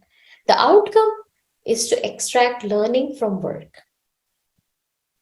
We will talk more about the practices which are aligned with the first way, second way, and third way. But for now, let's talk about the basics of DevOps practices. So we will talk about planning, coding, development, building, testing, provisioning, operating, monitoring, and how to orchestrate all this in one way. So let's talk about these practices alongside site reliability and resilience engineering, DevSecOps, ChatOps, and Kanban. Remember, principles are prioritized on top of practices. So, continuous integration. The characteristics of continuous integration is how frequently you commit your code. How do you build? Do you have automated build process? Do you run in a production-like environment? Version control repositories and CI servers, do you have that in your ecosystem? These are the characteristics of continuous integration. The purpose is to quickly detect conflicts and errors. Commits are validated through automated build and test, and also committing code in a shared repository once every 24 hours is one of the best practices advocated by many practitioners. Obviously, it is depending on the context you are and the need of the organization. Now, continuous integration does not only stand on continuous integration servers, repositories, but also it has different aspects, and I will highlight coexistence of microservices and DevOps. So obviously, if you would like to do continuous integration, you should look at the architectural aspects of your applications. How you can move from a monolithic application to a microservices based application architecture, and if it is needed. Microservices empower decentralization and also, to a certain extent, foster innovation and innovate through small teams. Another aspect would be containers. And how do you set up your infrastructure? So, include infrastructure as code, containerize your environment. Do you have orchestration engines on top of your containers? So these are kind of connected evolutionary changes which are happening side by side. What you see from a practice perspective. DevOps is not tied up with any technology. The purpose is to bring consistency in testing, staging, and production, and becoming more efficient with a decoupled environment, and also having rapid provisioning of these infrastructure components. Continuous testing. Continuous testing is process of executing automated test in the deployment pipeline.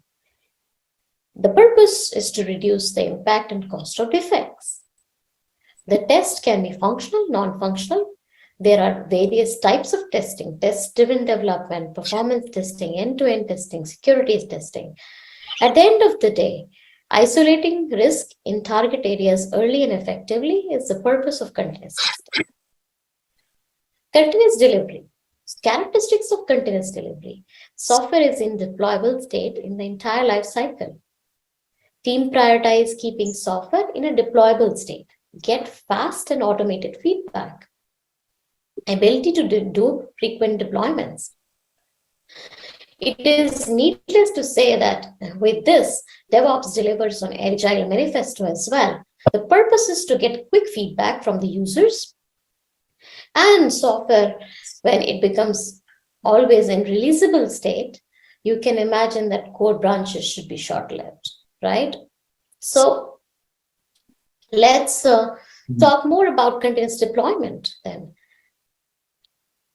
Continuous deployment is the ability to do frequent releases when a change undergo testing. So continuous delivery cannot be successful without continuous deployment. Release is a choice made by an organization. The key features would be deploy, verify, monitor, and respond. There are 7 skilled contributors to continuous deployment. There are many other techniques, but I will talk about dark launches, feature toggles, deployment automation, selective deployment, self-service, version control, blue-green deployment, which basically characterizes how do you do continuous deployment. So let's talk about briefly about these characteristics. So dark launches. Dark launches, primarily you have seen Facebook calls dark launches as gatekeepers. Google, Amazon, Netflix, and other companies also use it. Feature toggles, progressively exposing your features for some or all users. Early access and plan management. Development and operation organizations to work seamlessly, because if you have to do these kind of segregated feature toggle deployments, it has to be kind of synchronized with your operations team and also communicated well in advance. Feature flags should be short-lived. Feature flags require robust engineering process and lifecycle management. And feature flags are considered technical debt if they live for long. So this is a use case driven method, and it has to be carefully engineered into your application. Blue-green deployment and canary releases, maintaining two separate but identical environments. Existing version blue exists in production for the users, and a new version green is deployed and tested. Now, switch the incoming traffic to green when you're satisfied and you have the feedback. Kubernetes Swarm Orchestrator supports such kind of deployments. Canary releases uses the same principle but switches only few users. There are other considerations from industry when it comes to DevOps practices. I will talk about 5 of them, but in the subsequent modules, you will get to know more in detail about these things. So from a team perspective, focus on the 2 pizza rule of MS on. That means make your team small, discrete, incremental, which can focus on scalability and efficiency. From an architecture standpoint, consider microservices in the context of pizza rule. So basically, if you want to deploy fast, you have to break down the application from a monolithic application to microservices, and also build an architecture so with clear dependencies. And there is more to it, which we will talk about in module 3. Infrastructure. Remove the notion it works on my machine. So obviously, it has more to do with how you manage, monitor your infrastructure, as well as how do you take the agile principles and see if you can incorporate the infrastructure as code to build integrity, and also more.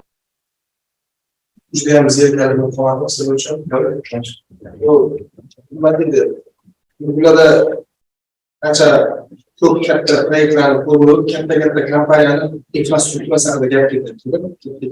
IT kompaniyalar infrastruktura mavjud DevOpsga ma'lumot kelib chiqmagan narsa overview tushuntirib beradi. Bittadan elementar misol. Agar bu kodni sizlarga beramiz, o'zingizlar qator kurslar bo'ladi. Agar zerikib qolyapmiz desanglar, keyingi videoni ko'ramiz. DevOps life cycle bilan bundan keyin installation and configuration qilib qilib bergan. Bizlar kech oldikda platformaga interaktiv bo'lishi kerak edi raqamiz. Workshopimiz. O'shaning uchun agar ma'qul desanglar aslida e'tibor berasizlar, mana bu o'yindan keyin mana assignment bor, assignmentga bosib. Hozir bu kurs asosan nimaga gapiradi? Hozir bu DevOps nimaga haqida tushuntirib beryapti. Undan keyin assignment beradi, assignmentdan qanaqa injinerlar nimani bilish kerakligi, nimalarga e'tibor berish kerakligini to'rtta assignment beradi. Elementar zadachani qo'yadi. Mana shu zadachani siz qanday qilib yechgan bo'lardingiz? Siz ikkita uchta prezentatsiya qilasiz. Bu infrastrukturani yechish uchun. Hozir aytyapti, asosan ishlab chiqish, testing, eng qisqa vaqtda proyektni ishga tushirishdi. Bitta proyektni yillar davomida yuritish, uni ko'lamini katta borishadi. Bu o'sha eng qisqa vaqtda ishlab chiqib, uni nimaga joriy qilish haqida tushuntirib beradi. Anaqa bo'lsa, o'tgan assignment overview bor. Assignment overviewda o'sha 4 xil turdagi assignmentni qanaqa bajarish tushuntirib bergan. O'zimiz ham kecha anaqasini ko'rib chiqdik. Mana kecha bizga bermagandi. Agar anaqa bo'lsa, keyingi videosini ko'ramiz. Bundan mana shu platformadan kupon bergan bizga, bepul foydalanansanglar bo'ladi. Faqat menga kecha email yozsang 15 kun davomida ochib turadi. Bu degani 15 kun davomida bunga murojaat qilib, assignmentlarni ko'rib, o'zingizlarga bajara olsangiz, ularni pochtasiga jo'natib olib, keyin aloqaga kirsangiz bo'ladi. Mana shunaqa IHCI konferensiyasi workshopida qatnashdik, mana shunaqa materialingiz bo'yicha bajardik. Mana assignment jo'natyapmiz, bundan keyin sizga aloqaga chiqadi. Emaildan sizga jo'natib beraman. Hozir mana bu 3-modul bo'yicha konsept qisqacha ko'raylikda, menimcha ko'rmasdan ketamiz. Qancha ekan vaqt?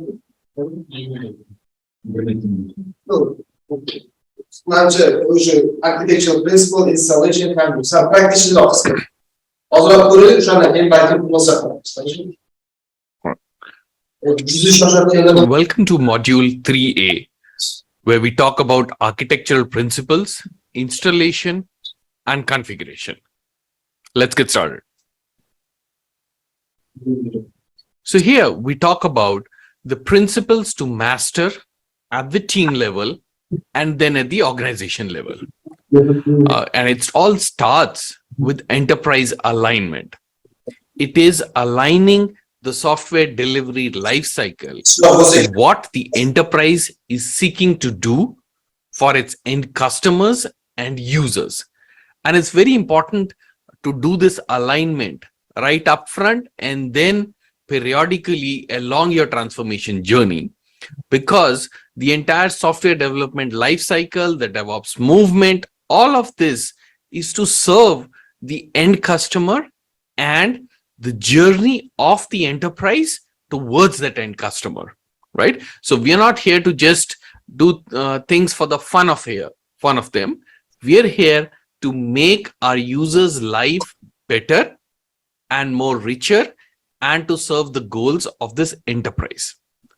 And the way that starts happening is at the bottom up level, where you start giving autonomy to the team to operate at scale.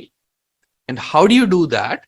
You put in the frameworks, you put in the principles, you put in the automation so that the team has enough freedom and autonomy to be able to align itself to the enterprise. How does business get involved in this team autonomy? By driving something we call hypothesis-driven development. What is that? That's the new approach to software design and software delivery. It's an approach which is conducive to this new world where moods are changing, the dynamics are changing, the user behavior is changing, and the user has a very flaky state of mind. It's an approach where the product team, the product owner cannot go with one set of solutions to a customer. He or she has to create a couple of different hypotheses, throw them out there, and then see which ones the users are liking.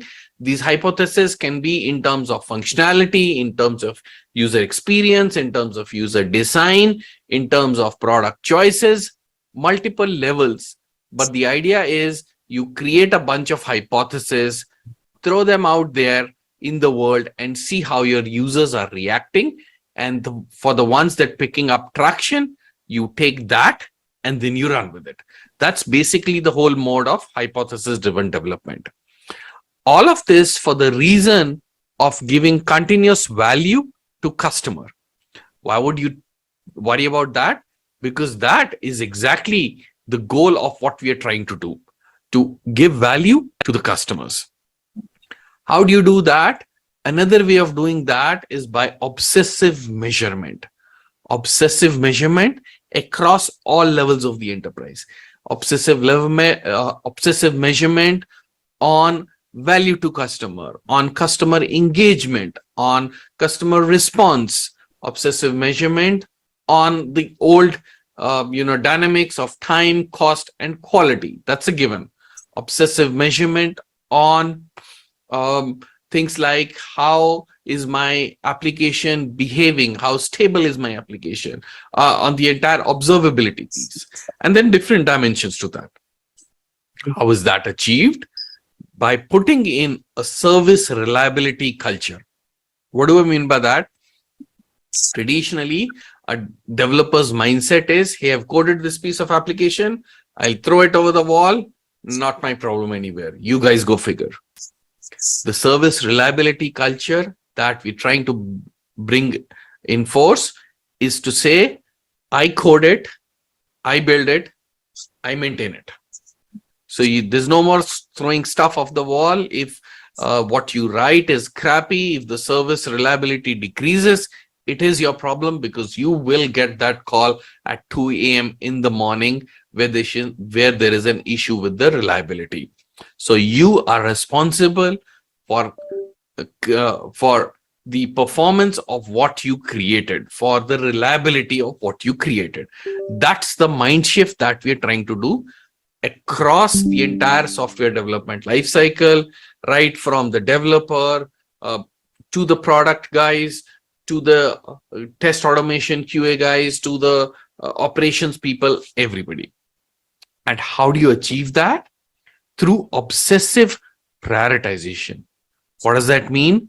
Every single day, I ask myself the tasks that I'm about to do today in this sprint, in this quarter, in this OKR, objective key results or KRAs, whatever you call it in your organization, how are they aligned to the enterprise strategy, to providing value to the customer? It's a consistent, obsessive ask to make sure you pick up the right things that you worked on. So these are some of the principles to master. Now let's look at the practices to master at team and at organization level, which will help you deliver all of this. So we've spoken about continuous integration, the tooling part where the moment code is checked in by the developer, right up to the point where it gets ready to be deployed onto various environments, leading up to continuous deployment across all your environments, and then up to production even. The third one, test automation. It's an obvious one, different shapes and sizes and forms of testing across the software development lifecycle, going from your unit test to your system integration test to your performance test, of course, the regression test, mobile test, all different shapes and sizes of things. Configuration as code. This is again on the reliability front where we are not dependent on a couple of people to run the entire system. The entire configuration of the application, of the infrastructure, of the database, of your systems, everything is codified and put into your GitHub, your Azure repos, whatever source code management system you are creating, you're using. And the idea is when you want to make a code change, treat configuration as code, make the code change in your Azure DevOps, in your GitHub, and then that change will flow across the environments. Similar concept at number 5 with infrastructure as code, where you start treating your infrastructure as code, codify your virtual VMs, your private clouds, your public clouds, your configuration. Any change to the infrastructure has to come through source control. So give the same treatment to your configuration and to your infrastructure as you do to code. And then moving on to release management, it becomes very, very complicated because today's release management is not about figuring out how will I do my release in the next 3 months, in the next 6 months. Today, you're talking continuous release, ability to ship potentially to production at any given point, at any given change. And at that scale, the release management is a different workhorse, especially if you are in a large enterprise where there is a crisscross dependency of functionality across multiple teams, and then not just your teams, across possibly vendors' teams, across possibly third parties, applications that you use, open source libraries that you use, and it's a complex ecosystem. And then finally, observability at different levels. Observability is the ability to observe your system and catch issues coming out, and if possible, catch the alerts that are coming out so that you can fix an issue even before it is created. So that's on the observability layer. Now, 4 pivots on the way to DevOps. Number 1, very, very important, architecture. So as you start moving into this journey of DevOps and cloud and microservice and all of that, one very important element is to re-look at your application architecture. And when I mean application architecture, it's not just strictly limited to the application. It's obviously the database, the data models, how you serve data, the caching, everything, all shapes and forms around the application architecture. Because there is very little merit of taking a monolith and putting it in a container and then shipping it and calling yourself, container ready. Yeah, in some legacy applications or some applications where you don't have access to source control or stuff like that, it probably makes sense. But those are corner cases. If you're moving into the microservice world, make sure your application over a period of time gets into the microservice architecture, right? So have a relook at that. On the engineering side, we've already briefly touched upon storing everything as code. And why you would do that? Traceability, predictability, and transparency. Because you can go to code and figure out who did what, when, where, why. And that reduces the classic issue of environment drift, which is a cause of concern in a lot of enterprises. Number 3, get into the process of experimentation. Not just, here is my solution, I'm sure the solution will work, and I will chug at it for 1 year and let's hope it works. From going from that standpoint and having a 6 months analysis phase and then a 4-month implementation phase, going from that to thinking, hey, I think this looks like a good idea. Let me do a proof of concept in the next 3 weeks. Let me prove to myself and to my team and to the organization that it is a good idea. Let me do some stuff, improve, learn, implement, and then go back to my senior management, go back to my product management, and let's keep doing this experimentation. Let's keep evolving. Let's keep figuring out how to do stuff. In the process, continuously delivering value to the customer. And the underpin of all of this innovation is a zero blame culture. It's not a you made a mistake versus I made a mistake. It is the thought process of we are innovating together. Let's learn from each other and let's keep moving forward. Let's not get into the mentality of a rollback. Let's get into the mentality of a roll forward. Keep going, keep going. So those are 4 pivots that I have seen work well as organizations start pivoting themselves to this modern era of DevOps and cloud and all of that. So today's enterprise architectures are extremely complex because you're talking about a ton of legacy, whether it's mainframe, whether it's COBOL, whether it's ZOS, some shape form of legacy systems, then a lot of middleware, bloatware over a couple of years. Maybe you've acquired a bunch of organizations, their stuff has moved in. Maybe you've bought a bunch of products from the market and then customized it so much that it doesn't really assemble the original product that you bought. Whatever is the shape and form, for any large enterprise, architecture systems are complex. This is the famous Death Star microservices architecture at Amazon and Netflix. You can Google these and then you'll find interactive diagrams where you can go much deeper and zoom in into all of this and you'll figure out what it means. But essentially, enterprise architectures are very, very complex today. This is the famous DevSecOps reference architecture created by Sonatype. These are the makers of Maven Nexus repositories. This will give you a high-level overview of the complexity that we are talking about across the software development lifecycle. Now, you can pick up any channel, any color stream, and you can figure out the diversity of tools and technologies that are used in any enterprise of a large scale. Okay, let's talk about one more DevOps reference architecture. This is primarily AWS driven, cloud native on AWS using EKS. So it's kind of split into 2 parts. One is the client part or the application part, and the second one is the underlying DevOps part of it. So let's go one by one. So in the client part, you have multiple AWS accounts. Let's say one for dev, one for QA, one for production.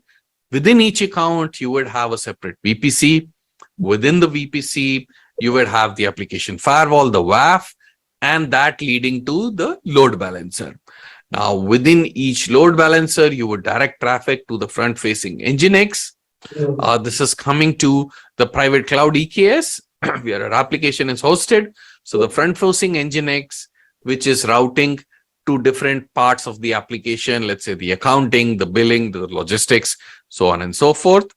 Each one of them interacting with a backend SQL database server, for example. And then to keep a watch over all of this, you have namespace monitoring by, let's say, an Elasticsearch, by Prometheus, by Jagger, for the transaction management, for the transaction control and delivery, for the tracing. All of this is then backed by the AWS repositories. The state is maintained through Terraform, and then the RBAC and the validations being done by the AWS on Active Directory. So this is on the client side or the application side. Now, if you move towards the DevOps side, you have EKS cluster, where you have logging, monitoring, tracing using Kibana, Grafana, and Jagger. Then you have the container registry, ECR, Elastic Container Registry. Now, this is where your Docker images are stored. Think of it as a replacement for Nexus in the olden days. Then you have the AWS deployment operator, in this case, the cloud native code pipeline, which is then triggering Terraform and Helm for the configurations. Then you have AWS key management, which is maybe the applications of things like a vault, where you store your key secrets. And then obviously the AWS repository and the code commit, which is where your code is located. And along all of this, you have the SaaS tools, the static code analysis tools with, let's say, a SonarQube, and then you have a Rancher, which is managing management on the, which gives a UI layer to all of this. So this is an idea, a quick walkthrough of how a modern architecture on AWS over EKS can potentially look like.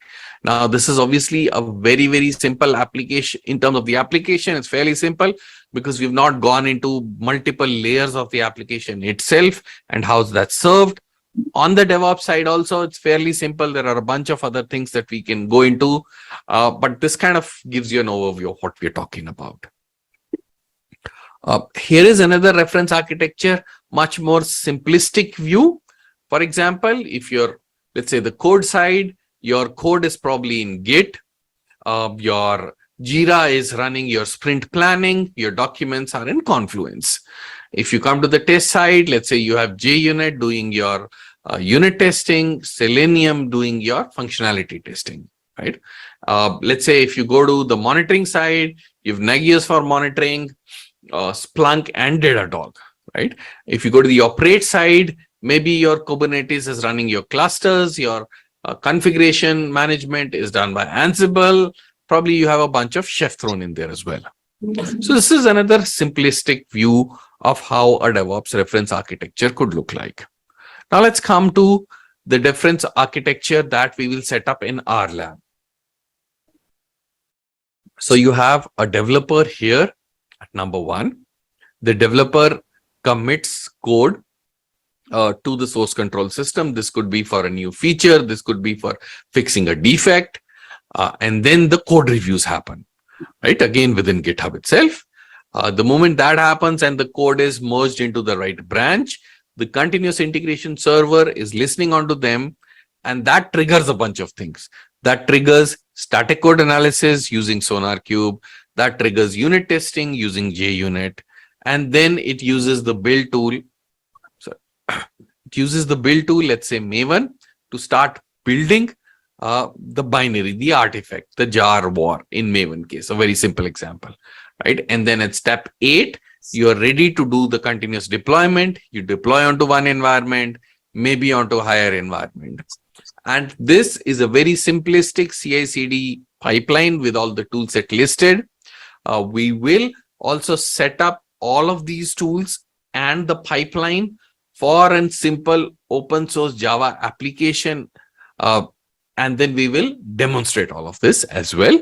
And as you can imagine, this first part is continuous integration, and then the delivery of this code onto subsequent environments is obviously continuous delivery. So we will look at the practical aspects of this in the lab. So DevOps maturity is a continuous journey, in terms of the tooling, but it's not just the tooling, it's not just the technology, it's a continuous journey in a lot of other facets as well. And let's talk about those now. So doing DevOps is much more than just tools. Doing DevOps is talking about agile, is enabling the agile teams with the capability to be able to deliver stuff faster, better, cheaper. It's also related to the branching strategy, because the way you deliver is determined by the way you branch out your code. It is also setting up the pipelines and going from one pipeline to a pipeline of pipeline. It is also about automated testing across all phases of the development lifecycle. It is also about monitoring. It's about frequent releases. It's about cloud usage. It's about a lot of other things. It's also about team topologies. For example, you might have stream aligned teams, which means one team doing UI UX, the other one separately for mobile, and so on and so forth. You might have a centralized enabling team, which means maybe a central DevOps team, which is responsible for ensuring the pipeline and implementation across teams. You might have a complicated subsystem team example, or you might be moving towards the area of platform team, wherein a smaller platform team will establish the DevOps pipelines and the templates for the pipelines and the standards for that pipeline. And then individual DevOps engineers probably embedded within the squads or your team for a specific period of time to make sure that the team ups their level of maturity, is able to operate on their own, and is enabled in terms of technology, in terms of documentation, in terms of skill sets, also in terms of the mental state of I build it, I code it, I build it, I run it, I maintain it. Establishing all of this, and once that is done in a team, pull out from there, let the team be self-sustaining, let the team be autonomous, and expand this principle and way of thinking and technology across multiple teams. Various interaction mode across the teams. You might start with collaboration. You might go to everything as a service, DevOps as a service, environment as a service, and so on and so forth. And ultimately come to the maturity of being a facilitating team, where you facilitate as a team to create standards, to create platforms, to create services in service of the the squads, the team, which are in service to the enterprise, which is in service to its end users. So that's a little bit about team topologies. Now, important also to measure on how you're doing all of this. And the DORA, the DevOps Research Institute, has defined some standard metrics which they consult on. Things like for the software delivery side of it, lead time to change, time to restore service, change failure rate, deployment frequency. These are some of the very standard metrics. And then on the operation side, it's about reliability. What is DORA? DevOps Research and Assessment Research. They come out with a catalog. They've been in business for about 7-8 years. They collect data from thousands of professionals worldwide. It's a very reputed institute. I would highly recommend you to do some research on what DORA is. They publish a state of DevOps report every year. I think they've published about 6 or 7 of these so far. And it's a great piece of research to spend some time on to actually understand the direction in which DORA is going and the direction in which the industry is going. Especially pick up the report for the last 2-3 years, and then you will start to make sense of what's happening out there. Agile is our mindset. Agile is what we want to do. And DevOps is our culture. DevOps is how we want to do it. That is the underlying thing that we are talking about here. And then this is the final slide of this module, where you can look at one part of the elephant and that's the entire elephant to you. Or you can take 10 steps back and you will have a full view of the elephant in its full glory. For example, DevOps for somebody could be collaboration, integration of the development and the operations team of people moving across from developers to operations for a period of time. It could be about automation for somebody. It is about small incremental deployments for somebody. It's about feature flags. It's about A/B testing for somebody. It's about treating your infrastructure as code, treating your config as code, treating your database as code. It's about feature switches that I just spoke about. It could be Kanban for ops. So DevOps is all of this and more, depending on how you're looking at it. And that's the end of the module, where we've spoken about a lot of things. Thank you.